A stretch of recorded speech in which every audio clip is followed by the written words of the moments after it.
Hello everyone, in this video we'll be looking at popular people around the world who are believed to have predicted their own deaths and the strange stories connected to those moments.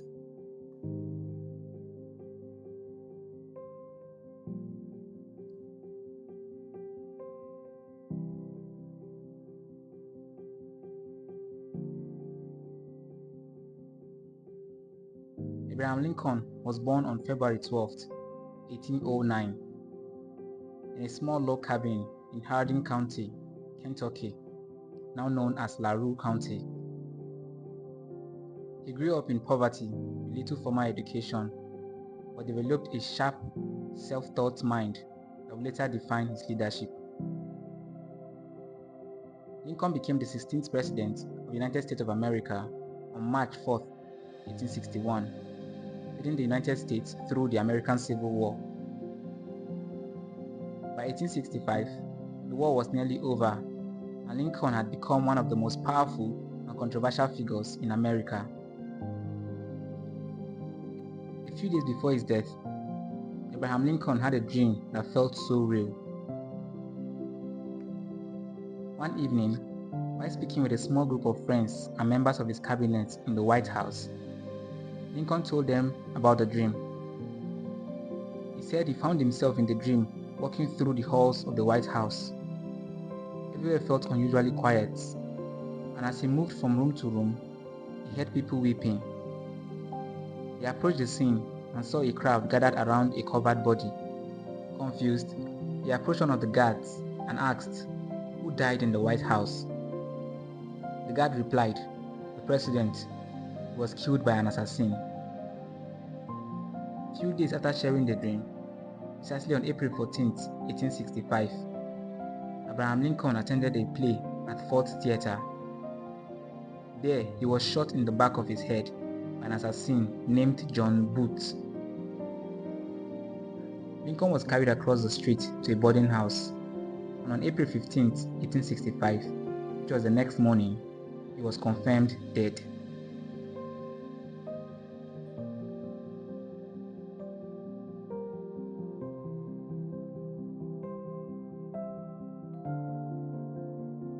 Tupac Shakur was born on June 16, 1971, in East Harlem, New York City.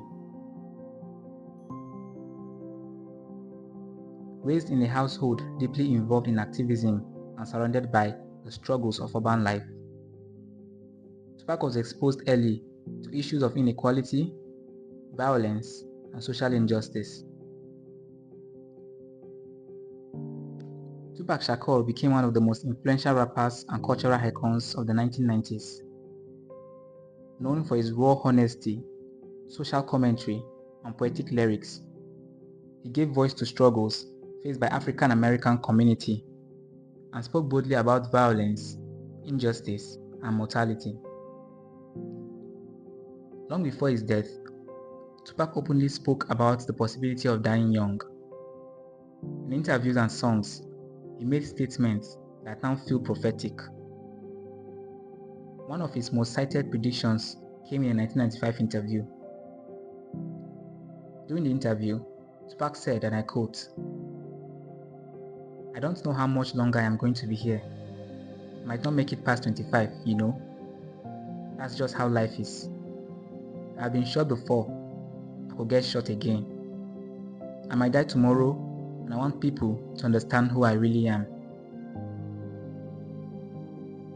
Tupac also referenced mortality in songs like "If I Die Tonight" and "Life Goes On," rapping lines about leaving the world too soon, being taken before his time, and imagining funerals in advance.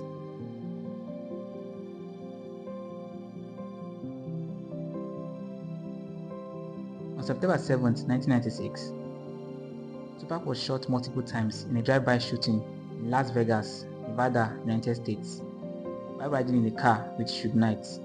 He was hit 4 times and rushed to the hospital.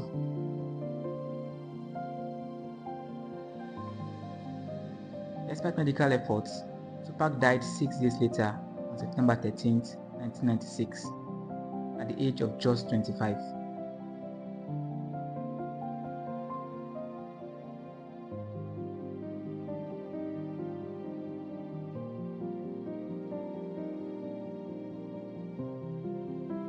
Oladapo Olaitan Olaonipekun, better known by his stage name Da Green, was born on October 25, 1984 in Ogun State, Nigeria.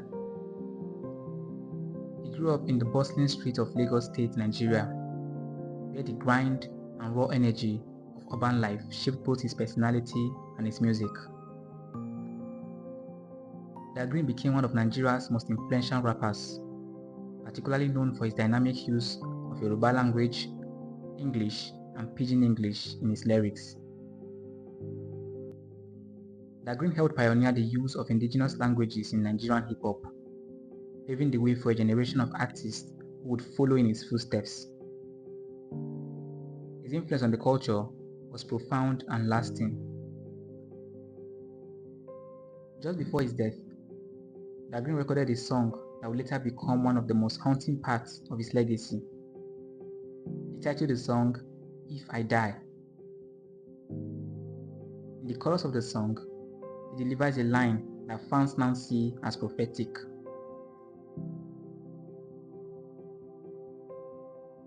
The line says, Yo, Frenzy. What? Please turn my microphone on. I know you tired of being in the studio. Do this for me. If I die, make you no cry for me. Ẹjẹ́ ń sinmi, ẹjọ́ ń mí. If I die, they pretending like my friend, but they wanna see the end. Do you want?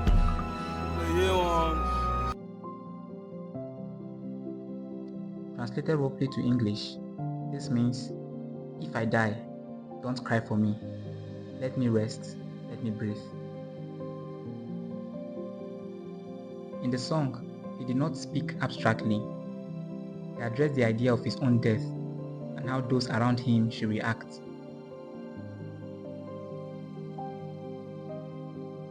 Tragically, the refrain from the song, If I Die, became a reality less than a year after the track was recorded. On April 14, 2010, while driving late at night in Mushin, Lagos State, Nigeria, Da Green's car collided with a stationary truck. He was rushed to the hospital with severe injuries. Days later, precisely on April 22, 2010, unable to recover from his injuries, Da Green was pronounced dead at the age of 25.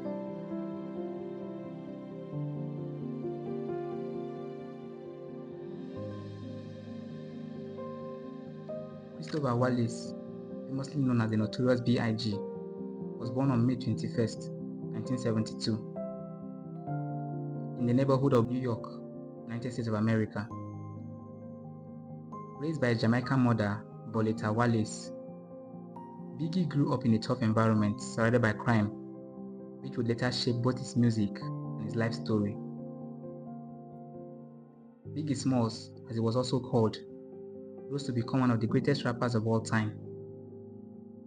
With his deep voice, effortless flow, and vivid storytelling, he redefined East Coast hip-hop in the 1990s. He was a central figure in the East Coast versus West Coast rap feuds, standing alongside artists like Tupac Shakur, though their relationship eventually turned into one of the most infamous feuds in music history. Biggie appeared to foreshadow his own death multiple times through his music and interviews. One of the most striking examples comes from his debut album titled Ready to Die, released in 1994. In interviews, Biggie openly admitted that he did not expect to live a long life. He spoke about how fame, violence, and the ongoing feud in the rap world made him feel like a target. He reportedly expressed fears that he could be killed as a result of the escalating tensions. On the night of March 8, 1997, Biggie Smalls attended a music industry party at the Peterson Automotive Museum in Los Angeles, California. The event was packed with celebrities and industry figures, and tensions between the East Coast and West Coast cycles were still very high. In the early hours of March 9, 1997, after leaving the party, Biggie Smalls was riding in a convoy of SUVs through Los Angeles. At approximately 12:45 a.m., while stopped at a red light on Wilshire Boulevard, a dark-colored vehicle pulled up beside his car. A gunman rolled down the window and fired multiple shots into Biggie's vehicle. Biggie Smalls was hit 4 times. He was rushed to the hospital, but despite efforts to save him, Biggie Smalls was pronounced dead at 1:15 a.m. at just 24 years old.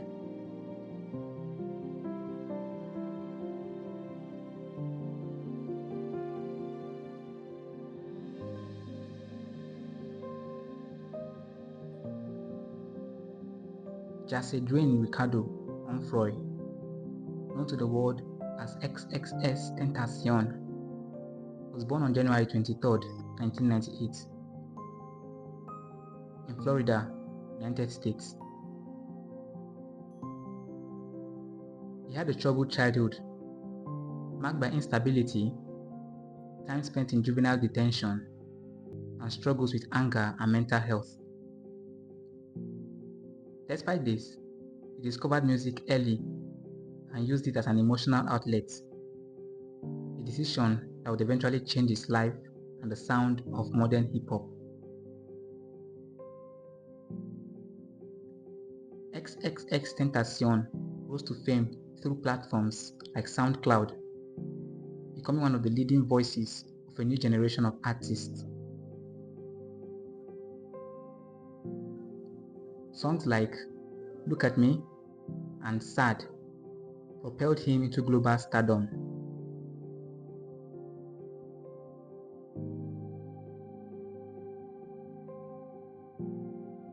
In a widely circulated Instagram live video in the year 2017, he spoke directly to his fans about the possibility of dying young.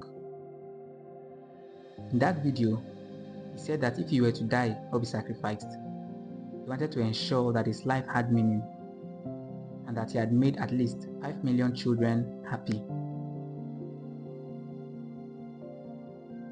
On June 18, 2018, in Deerfield Beach, Florida, XXXTentacion visited a motorcycle dealership called River Motorsports. After spending time inside the store, he exited and got into his vehicle, a black BMW. At approximately 3:56 p.m., 2 armed men approached his car in what the police later described as a robbery. The attackers blocked his vehicle, then opened fire. XXXTentacion was shot multiple times at close range. Emergency responders arrived and transported him to Broward Health North Hospital, but XXXTentacion was later pronounced dead that same afternoon at just 20 years old.